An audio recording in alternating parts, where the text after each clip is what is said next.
Welcome to Annapolis Mosaics. Our program spotlights people in our community who are involved in good human relations. I am Michael Keller, the chair of the Annapolis Human Relations Commission and your host. The commission is a city board that seeks to promote equal opportunity and to eliminate discrimination. My guest today is Richard Benfer, the president of the Teachers Association of Anne Arundel County, also known by its acronym TAAAC. Richard, welcome to Annapolis Mosaics. Thank you. A pleasure to be here. Well, let's start by talking about the mission of TAAAC. What is it you're all about? We're all about the advancing of students through promoting teacher welfare and looking out for them. So the easiest thing is well taken care of, respected educators are more likely to be well take care of students just as well. So we do lots of different philanthropy. We do bargaining, wellness, instructional professional development activities. So anything to promote the welfare of the educator, which would then transfer into helping students. Who does TAAAC represent specifically? TAAAC represents all certificated employees in Anne Arundel County Public Schools who are doing 50% of their time is instruction, and that does not include administrators. Okay.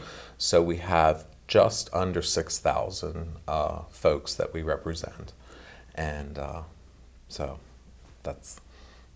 Okay, well, TAAAC is the bargaining agent for Anne Arundel County Public Schools. Right. You mentioned that issue of bargaining. So let's talk about that. What does that actually involve? Well, we're the exclusive bargaining agent for the Unit 1 employees, which I mentioned, the little less than 6,000. And we focus on bargaining for working conditions, benefits, salary and wages, and moving those things forward and keeping up with our competitors, which are the larger urban locals around Anne Arundel County. Okay. Could you provide a little bit more elaboration? When you talk about working conditions, you talk about salaries, you talk about benefits. What has TAAAC actually accomplished in that area? The things that you would say really proud about having done for the teachers in Anne Arundel County. Well, it kind of goes back many years ago in the 90s when Anne Arundel was pretty much in the bottom of the heap in terms of pay. So we worked very hard to get pay increases, and the funding authority, county, decided that they needed to invest more in education, and so we were able to bargain contracts 9%, 9%, 9%. This is back in the 80s. And then, so that kind of brought us up a little bit. And then as other jurisdictions were enhancing their schedules, we slipped again. So we did have another campaign earlier in 2000s with 6, 6, and 5. Okay. And so we work hard to try and keep up with the jurisdictions around us because we have a great school system. And we would like to keep the folks that come and work here. And we wind up being a training ground for new folks. They get a great training ground here and then go make more money somewhere else. So as much as we can compete, that's part of the bargaining process. And so we keep tabs with other bargaining agents around the state to see where they're going and what their settlements are and things like that, so we can kind of keep up. And with the downturn, of course, the economic downturn we've had several years with no movement. And so in the last 3 years, we've been able to garner 3% in 2 steps, which is a pretty good accomplishment in a atmosphere that is not funding friendly. Well, teachers are a vital part of our community, and one of the most important professions that we have. And I don't think that's an issue anyone would take question about. So exactly where do things stand now in terms of the competitive situation for teachers here in Anne Arundel County? I mean, how do we stack up in comparison to neighboring jurisdictions, Baltimore City, Baltimore County, Prince George's County, Montgomery County? How do we actually compare right now? Well, if you think of Baltimore County, Montgomery, Prince George's, Howard, Calvert, we're about at the bottom. Baltimore County is below us. We generally do outpace Baltimore County for some reason, I don't know why, but other jurisdictions are ahead of us. Okay, so there's work to be done. There's work to be done. And we're in a situation where we, as you pointed out earlier, we could lose teachers who would view us as a training ground for that. Well, you've also mentioned earlier, Richard, that there are many benefits for membership in TAAAC. And I'd like to just mention some of them, just throw out a phrase or so and let you react to them. I know you do workshops, for example. Could you tell our viewers a little bit about that? We have an active instructional professional development committee, that's a mouthful, IPD, and they plan different activities.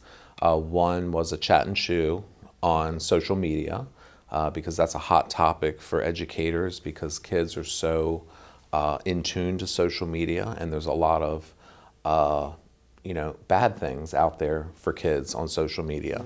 So the more educated educators are on those things, the better. We just had our Sparks Reignite program, and it covered teachers from 0 to 5 years, or the Reignite was for 11 to 20.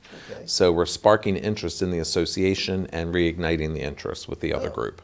And part of that was giving some classroom management tips, giving information about social media and the dangers of it for kids.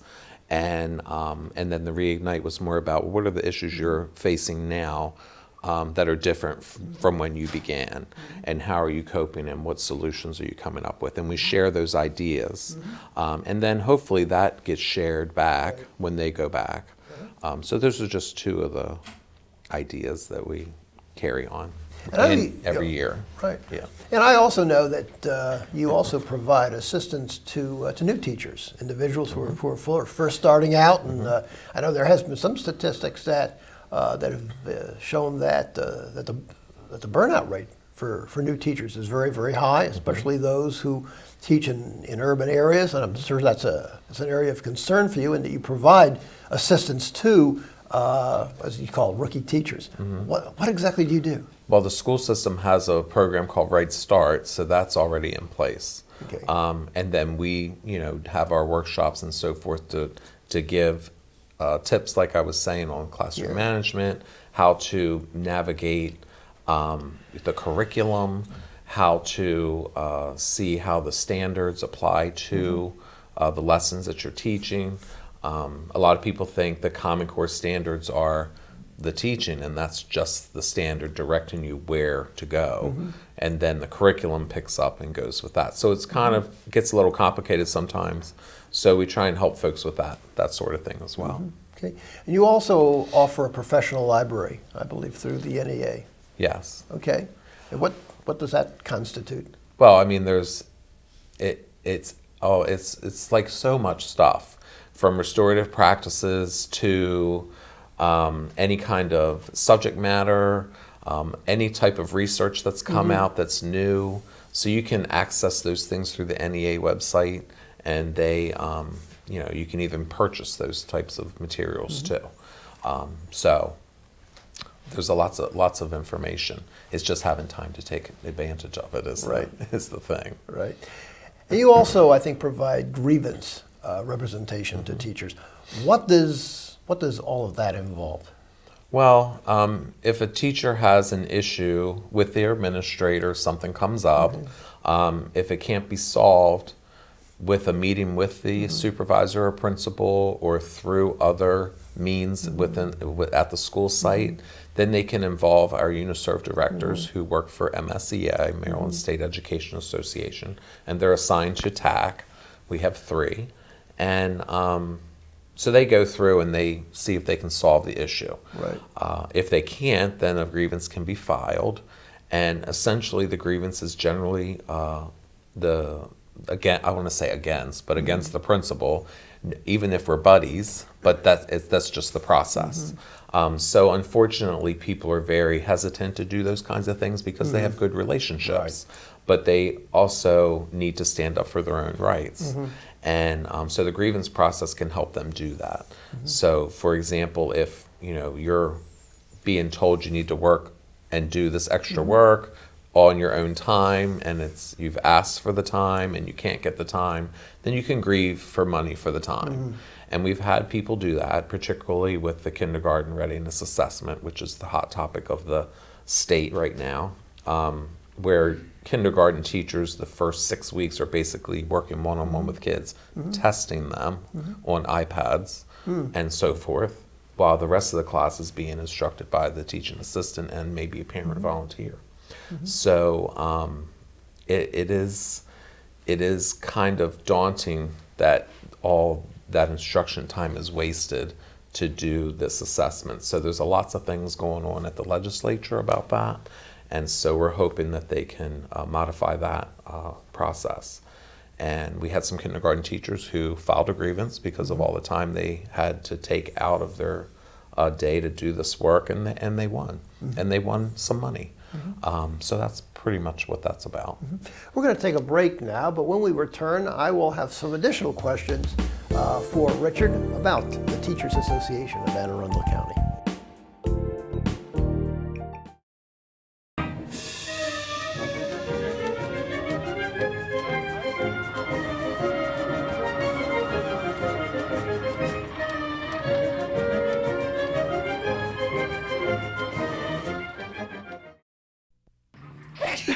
It's cold and flu season, and the last thing you want is to be sick or make others sick. So here's what you do to stop germs and stay healthy. Cover your coughs. Wash your hands after sneezing, coughing, or blowing your nose. Wash with warm water and soap for 20 seconds, and then dry. When you can't wash your hands, use an alcohol-based sanitizer. If you do get sick, stay home. Stop germs, stay healthy.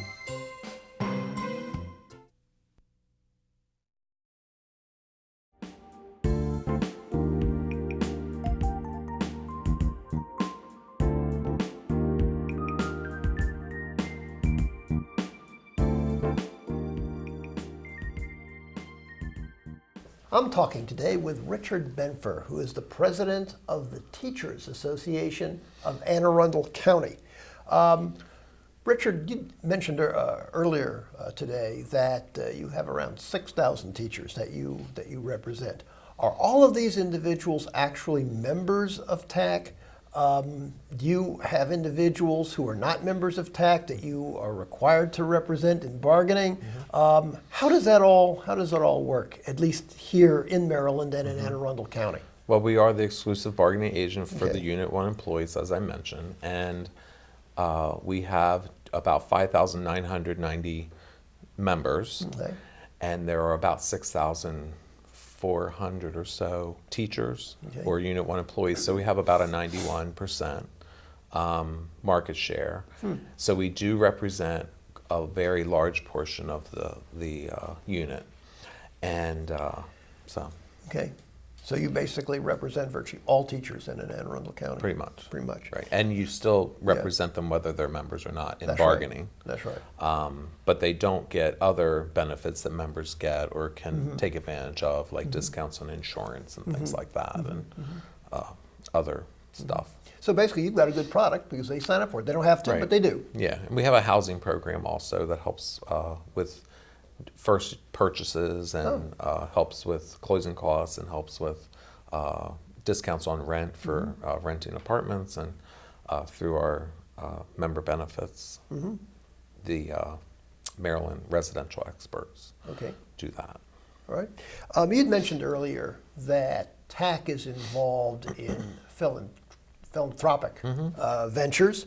I know there are two of them, but I think our viewers would be interested in learning about. One is the Children's Fund. What's that? What's that? Well, we have a foundation called TAAAC Fee, which is a TAAAC Foundation for Educational Excellence, And within that is the Children's Fund, and that covers kids who are in need of glasses or coats, things like that. The teacher, works with the parent, and then we'll have parent call the office, and we refer them to the optometrist and so forth. And then the bill just comes right to the association. We pay for the glasses. We also do a backpack program, but that's in conjunction with Anne Arundel County. They identify the students, and then we say, okay, we'll do 50 where, and then they tell us where they need them the most.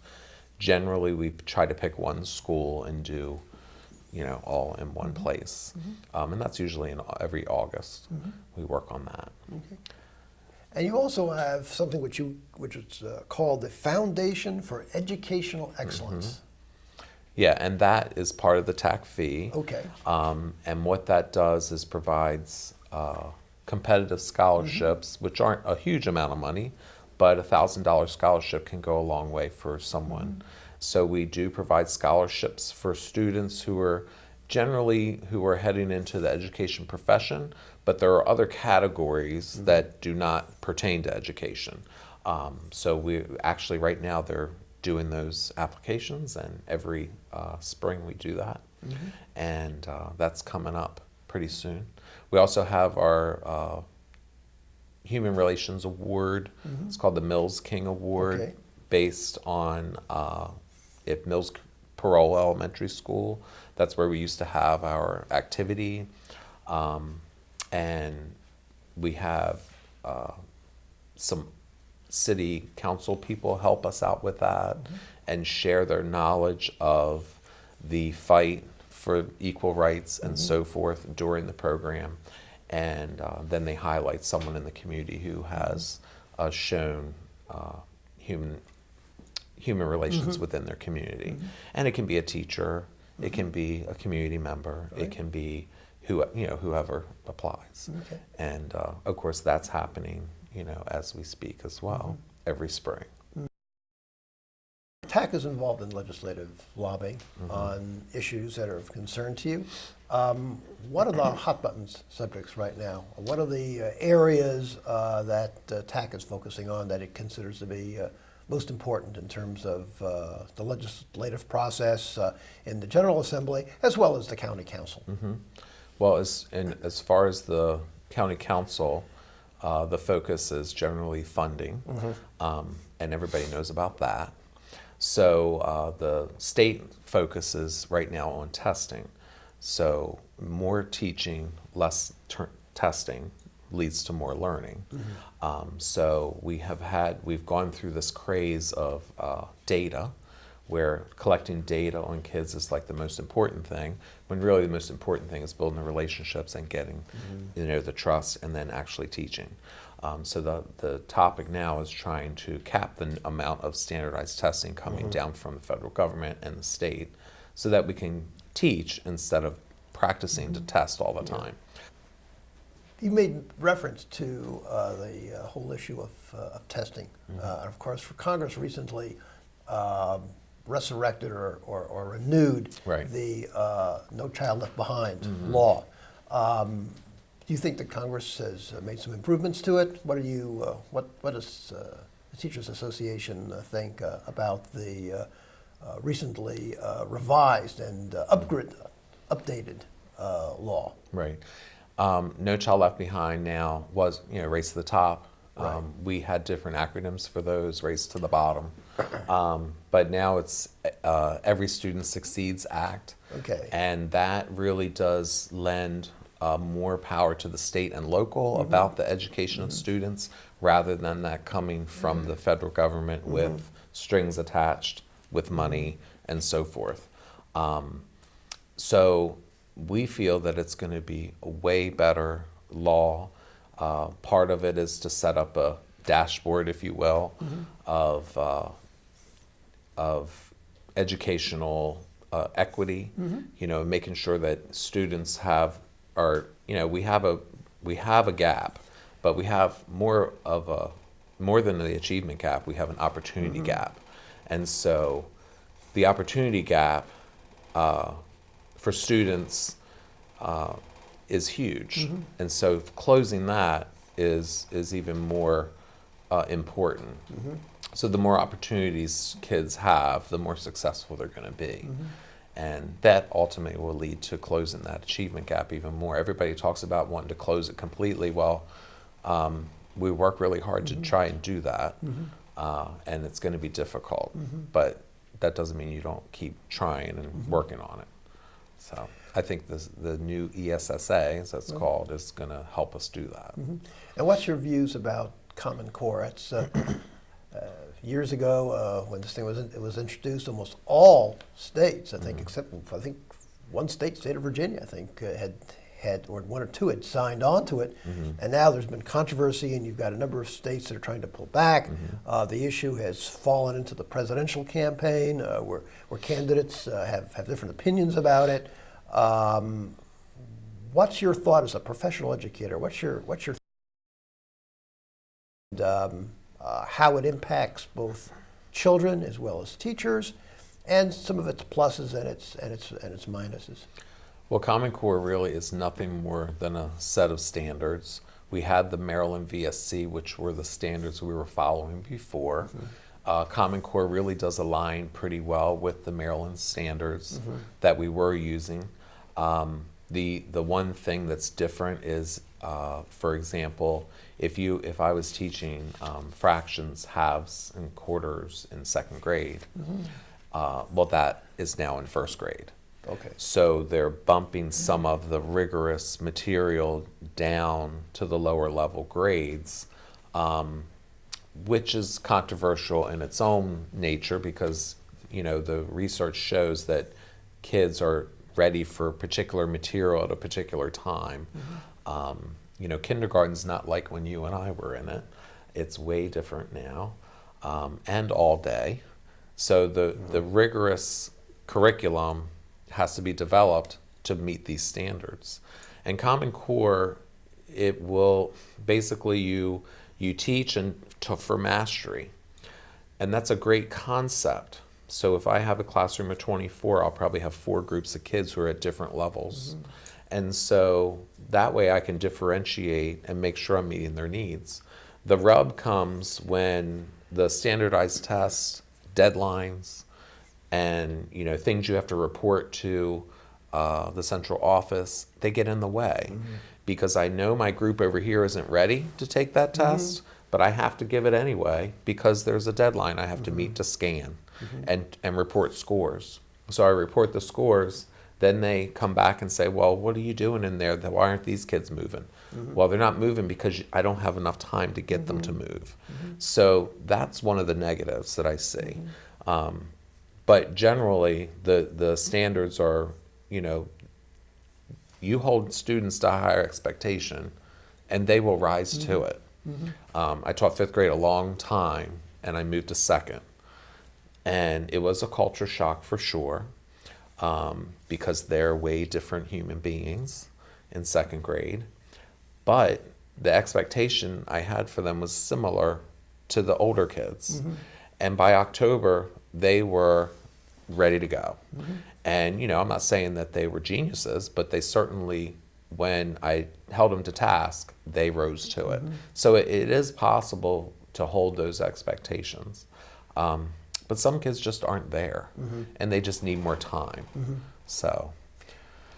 I co-coordinate an after-school homework and reading program from our church. And we have about 25 children in the program. All are from the Latino community, speak fluent English. But the point you made about how we expect more of children in terms of the level of work that they get as compared to when we were in school has been demonstrated over and over again. I can remember a child, I believe it was, again, we cover everything from kindergarten through 5th grade. Okay. And I remember many times with children who are in the 3rd grade coming in with math problems such as this, things like 4x equals 20, solve for x. Well, that's algebra. And I tell the children, we had that in 9th grade, when we had 9th grade, and why, and I said, well, maybe they didn't think we were quite that's smart. Right. But the children can grasp that information at an early age. Right. I can't tell you the number of times that we've encountered that in our program, where the children will bring in things which we look at and say, we didn't get that in the 3rd or 4th grade. Yeah, they can rise to it. I mean, you mentioned that example. I was doing that in 2nd with a 1 plus an n equals 5. Yeah. And then they're like, you know, they can figure it out. Yeah. And then after you do that for a while, then you tell them, oh, you're doing algebra. Did you know that? They're like, what? What's that? I said, well, go home and ask your big brother. But so they get all excited about it because they feel like, wow, I'm doing something that's really hard. Well, I've told them, I say that we were not introduced to this until the 9th grade. And they sort of look at me and say, 9th grade, you know, and weren't you smart then? Or, you know, they say things like that. And I said, well, they obviously didn't think we were. That's right. So now we've learned a lot. We've learned a lot more. It's a different world. Well, what would you say the greatest challenges that TAAAC faces are? I think our member apathy is a huge challenge for us. So we're trying to show the value of membership and what we do. A lot of times people just don't pay attention to the communication coming out, so they really don't know what their association's doing for them. And, you know, for us, member engagement is more powerful than me doing anything. So, you know, I can go speak to the legislature as much as I want, but see other faces, you know, they don't see the need to change or listen. So getting members engaged is the most hard thing to do. They're busy, you know, as you can imagine. Everybody says, you know, be a teacher because you're off all summer and you get your paid holidays and da-da-da. And those are all myths. I mean, teachers don't get paid over Christmas. They're off. They don't get paid those days. They don't get paid in the summer. You go to school and you continue your education because in Maryland you have to have a master's degree within 10 years. So it's a challenge. Richard, I'm sure that many of our viewers would want to learn more about TAAAC. Do you have a website that you can share with us that they can go to, or perhaps a telephone number that they can call for information? Can you share that with us? Sure. We have a Facebook page. All right. We have a Twitter, so you just put in, you know, TAAAC. Right in that social media. And we also have taaconline.org, which is our website, and that has all the information that we've been discussing today. It is an open website. There's no member-only section, really. So it will outline all the different benefits that educators receive, and then what are the things that we're doing to help improve the education of our students. Thank you for viewing our program today, and please join us again on Annapolis Mosaics. If you would like to have more information about the Annapolis Human Relations Commission, jot down the information on your screen. You can reach us at 410-263-7998 or by email at hrcommission@annapolis.gov. And check out our page at the City of Annapolis website.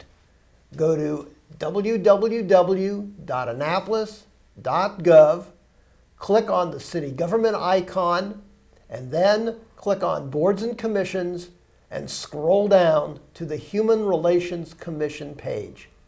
And always remember the words of Dr. Martin Luther King Jr., who said, "We have flown the air like birds and swum the seas like fishes, but have yet to learn the simple act of walking the earth as brothers and sisters."